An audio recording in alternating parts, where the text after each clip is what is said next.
머리가 가려서 뻑뻑 긁게 되는 초기의 신호가 뭐냐 하면 네. 머리털이 빠지는 겁니다. 50개, 100개가 빠질 때 그냥 빠지지 않고요. 빠지면서 살짝 간지러워요. 여러분의 질문을 먼저 해결해 드리면서 일단 진행하도록 할게요. 저는 작년부터 올해까지 계속 아팠는데 우울증에 흰머리가 많이 나서 진짜 깊은 고민에 빠져 있었습니다. 흰머리가 많이 나는 거는 흰머리를 뽑으면 흰머리가 늘어나는지에 대해서 물어보신 분이 있으시거든요. 그렇지는 않습니다. 보통 스트레스를 받다가 스트레스가 멈추면 밑에 부위는 까만색이 올라오시는 분도 계시거든요. 오. 예, 그리고 이제 뽑았을 때 이제 모낭의 개수가 줄어들면서 주변의 것이 또 발견이 되는 것이지 스트레스가 없으면 점점 퍼져나가죠. 모낭을 뽑을 때 모근까지 뽑아버리게 되면 안 납니다.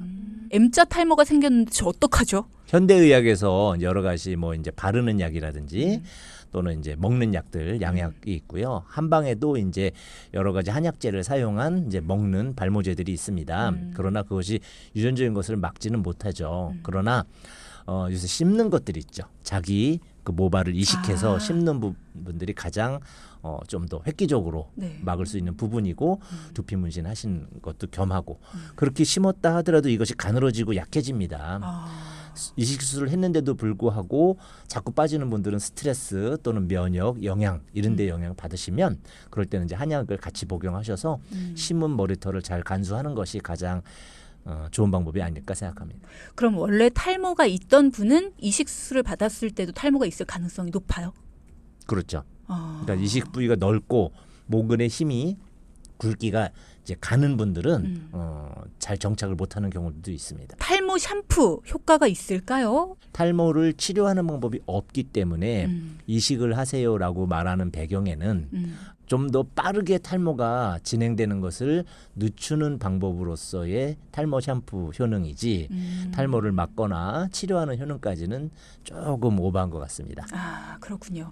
그러니까 뭐 두피에 열을 좀 내려준다거나 아니면 두피를 좀 더 깨끗하게 씻어준다거나 뭐 이런 효능으로 인해서 탈모가 조금 늦춰지는 효과가 그렇죠. 있는 거겠죠. 정답이십니다. 정수리 탈모가 심한 편인데요. 머릿결도 가늘고요. 어떻게 관리를 하는 게 좋을까요? 그리고 헬멧을 쓰면 탈모가 올 수 있나요? 기본적으로 헬멧이나 모자를 썼을 때 탈모가 오지는 않습니다. 영향을 주지는 않는데 네. 대신 오래 썼을 때 두피에 상처가 났다든지 피부염이 생기는 경우에 그것을 방치한 상태로 헬멧을 쓰게 되면 그 염증이 심해지죠. 그래서 2차성으로 염증 이후에 오는 탈모가 진행될 수 있기 때문에 헬멧을 벗으셨을 때 세척을 좀 자주 해주시고 뭐 머리에 무스라든지 이런 것들 있잖아요. 네. 그런 거 좀 덜 바르시고 이렇게 해주시면 큰 문제 없으실 것 같습니다. 원장님 제가 스프레이를 많이 쓰거든요. 네. 그래서 탈모가 좀 많은가 봅니다. 스프레이나 이런 걸 쓰시는 분들은 자기 전에 반드시 머리를 감고 주무셔야 합니다. 밤에 머리를 감는 게 탈모 예방에 더 좋습니까? 그렇죠. 그런 영향 때문에 땀이 찼다든지 스프레이라든지 뭐 무스 뭐 여러 가지 바르죠. 또는 이제 미세먼지, 황사 이런 것들이 끼어 있는 채로 잠을 주무시게 되면 그것이 밤새 염증을 일으키고 탈모의 원인이 되기도 합니다. 그런 얘기도 있던데요. 머리를 너무 자주 감으면 이게 또 탈모에 영향을 끼친다. 오히려 그렇지 않습니다.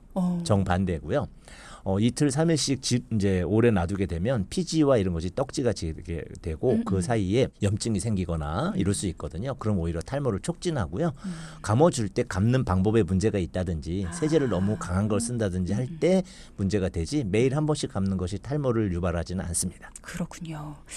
아내가 숱은 많은데 머리카락이 한 움큼씩 빠진다고 합니다. 빠진다는데 티는 별로 안 나요. 탈모 고민 때문에 걱정을 하는데 나이 들어서 빠지는 건지 진짜 탈모가 되는 건지 궁금합니다. 아내가 올해 48이거든요. 라고 말씀하셨거든요. 몇 살 정도부터 우리가 탈모 고민을 해야 되는 겁니까? 두 가지 정도로 볼 수가 있겠는데요. 그분은 이제 갱년기이기 때문에 갱년기에 발생한 열에 의해서 탈모가 좀 많이 진행될 수 있거든요. 그런 거 한번 고민해 보시고 두 번째는 모발의 성장기 이후에 휴지기로 한 6개월 정도 있습니다. 그때는 모발이 한 100개 이상씩 빠지게 됩니다. 그래서 평소에 비하면 한 움큼씩 빠지는 것처럼 느끼게 되고요. 네. 그 머리 감고 나면은 수채구멍에 많은 머리카락이 보이게 되는데 한 6개월 정도 관찰하시면서 다시 빠지는 개수가 준다면 때에 대해서 찾아오는 휴직이구나. 휴직은 한 5, 6년에 한 번, 짧으면 3년에 한 번 찾아온다고 생각하시면 됩니다. 한의학 쪽에서 탈모 치료는 건강보험이 됩니까? 라는 질문도 주셨어요. 한방 치료에 사용되는 여러 가지 치료의 대부분은 건강보험이 되지 않고요. 가장 주력으로 사용하는 한약이 일단 안 되고요. 그다음에 이제 약침을 많이 사용하는데 그것도 안 되고요. 근데 그 다음에 이제 침을 좀 꽂고 해서 열을 꺼주거나 하는 몇 가지 치료들이 있습니다. 그런 것들은 되는데 그거는 이제 일부에 포함되지만 일부 건강보험, 나머지는 비보험 이렇게 생각하셔야 될 겁니다. 그렇군요. 헤어드라이기 사용도 탈모에 영향을 주나요? 많이 영향 줍니다. 오. 뜨거우면 더욱 안 좋고요. 따뜻한 바람은 피하시는 게 좋고 드라이어 바람도 너무 세면 그 모낭에 이제 영향을 주기 때문에 자연 바람에 이제 말리시는 게 가장 좋겠습니다.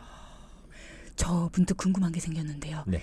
야한 동영상을 보면 네. 머리가 빨리 자란다고 하잖아요. 네. 그 말이 맞나요? 몰래 말씀드리면 네. 한의학적으로 진짜예요. 한방에서는 머리카락이라든지 골수라든지 이런 부분들은 신수, 신기, 콩팥이 아니고 이제 신기라고 한방에서는 이제 성장과 관련된 그런 부분의 영향이다라고 합니다. 그래서 노화는 신기가 빠지는 것이다라고 말을 하지요. 그랬을 때 남성 호르몬은 오히려 자극을 좀 줘서 이제 성기능을 어느 정도 유지시켜주는 것이 유지되는 길이다. 너무 이제 성생활이 없이 지났을 때 빠른 졸 현상으로 성기능 감퇴가 온다라는 통계가 있습니다. 그렇게 해서 자극을 좀 줌으로써 이제 그것이 성기능의 향상이 모발에 공급되는 영양에도 도움을 주기 때문에 노화가 늦춰지면서 모발이 정상 수준으로 자라나는 것이죠. 그러니까 좀 많이 자란 것처럼 느껴지는 게 맞다고 생각합니다. 그러면 모발이 빨리 자라는 것도 맞고 그럼 탈모 예방에도 도움이 됩니까? 저희 한의학적 관점에서는 도움이 된다고 보고요. 물론 이제 무분별한 성생활은 도움이 안 되겠지만 이제 나이가 네. 5, 60대 이상 되신 경우에는 섹스리스로 계시는 부부들이 많이 계신데 약간의 이제 어떤 유의를 통해서 자극을 주면 그 노화가 오히려 늦어진다는 연구 결과는 있기 때문에 탈모에 도움이 된다고 생각합니다. 그렇군요. 자, 그러면 탈모 약을 드시는 분들도 굉장히 많으신데 네. 탈모 약에 대한 부작용 같은 건 없습니까? 약하게 있는데요. 이제 저희는 이렇게 말씀드립니다. 환자분께 장점은 의심하고 약효는 그리고 부작용은 믿어라. 이제 병원이나 제약이나 뭐 의사들이 효능에 대해서 강조를 할 때 의심해서 듣고 부작용에 대해서 얘기를 할 때는 맹신하고 오히려 조심을 해라. 그렇게 말을 하고요. 실제로 뭐 제약에서는 뭐 1.8%의 성기능 감퇴 어쩌고 욕구가 떨어진다, 뭐 정액량이 준다 이런 발표가 있습니다. 그런데 이제 의료계에서 로컬에 계신 분들은 그거보다 높다, 뭐 3점 몇 프로다 뭐 이렇게 발표를 하시거든요. 네. 하기 때문에 아주 없는 것은 아니어서 조금이라도 그런데 좀 문제가 있거나 왜냐하면 중장년이잖아요. 성기능이 떨어질 때거든요. 그럴 때 만에 하나라도 그런 영향을 받을 수 있다는 것은 인지를 하고 이제 복약을 하시는 게 좋겠죠. 그렇군요. 자, 지금 고민을 주신 분들 중에서 산후 탈모로 고민하시는 분들도 있으신데요. 네. 놔두면 저절로 낫습니까? 아니면 보통은 낫게 되는데 이제 생기는 이유는 수유를 하게 되면 에스트로겐이 감소하거든요. 네. 그럴 때 수유를 위해서 감소된 부분이 탈모를 유발해서 100일째 정도의 막 탈모가 진행이 되는데 6개월쯤 지나면서부터는 이제 회복세로 들어갑니다. 왜냐하면 6개월 때부터 이유식 먹이는 거고요. 네. 이제 우리가 초유도 6개월 이후에는 별로 효과가 없다 이렇게 얘기하는 것처럼 6개월 이후부터 이제 에스트로겐이 제대로 분비되면서 회복이 되거든요. 그것이 1년까지 길어도 회복이 되셔야 되고요.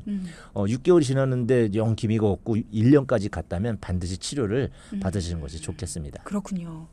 아이들 탈모에 대해서 걱정하시는 분도 있으시네요. 아이들 탈모는 어떻게 해야 될까요? 편식 때문일까요? 보통 편식이 있다면 100% 편식이고요.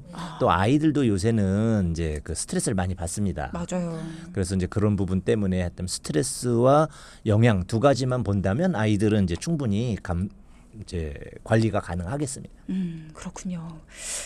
자, 그러면 이거 하면 탈모로 가는 지름길이다. 피해야 되는 습관들이 있다면 네, 네. 세 가지 아까 네. 말씀드린 대로 영양, 다이어트라든지 기타 편식으로 인해서 단백질이 부족해지는 거, 두 번째 스트레스, 그리고 세 번째가 이제 그 질환.